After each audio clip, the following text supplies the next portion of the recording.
And Reggie, the one thing I want to start off with is CIC Insurance, the listing approved by the Capital Markets Authority this morning.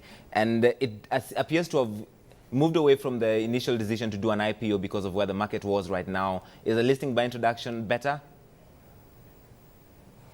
Listing by introduction is always better because at least you get to test the market's appetite for the company and for your shares and basically their perception.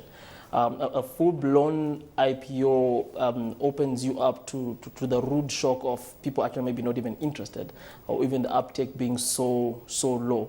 And you might end up having the same thing that British America had, where they came in with all the hype and all the noise and tried to use all the public relations mechanisms that they had in their hands, but the price still fell and gave them actually what people perceived how their business was.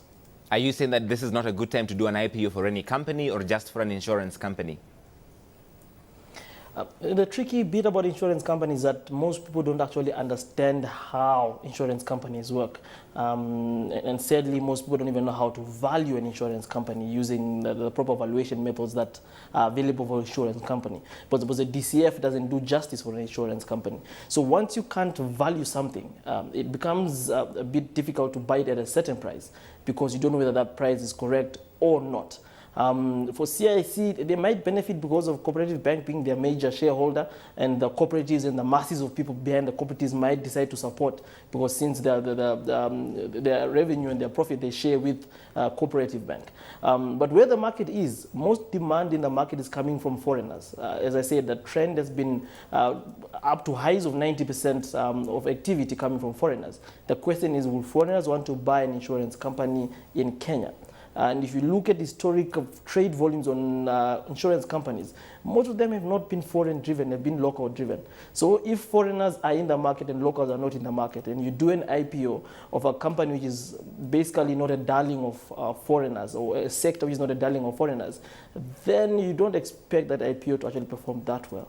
Cooperative Bank is the single largest shareholder in CIC Insurance. Today the stock jumped 5 cents to close at 14 shillings 40. What is your view on Cooperative Bank? Cooperative Bank is stable. Them buying into CIC was a good move because they get to diversify their revenue flow and their income flow. And with their branch network and their supporting base of clientele, which is basically cooperatives, they are in a good place to grow and to move higher. But I don't think the announcement of CIC is what made Cooperative move. All right, that's a good point to just make sure to put out there. How come there's still a lot of foreign activity in the market, even with a lot of shares trading either come div or come some other places where it should be attractive even to local investors? We're at a stage where foreigners bought in at very low valuations or very low prices. And most shares actually have, the majority of the shares, especially banking stocks, most of them are going to go ex-div this month of May. And if you look, just give an example of KCB, which has been the darling of foreigners, with the current price and the dividend, that's already a 7% yield or gain, or dividend gain on the counter.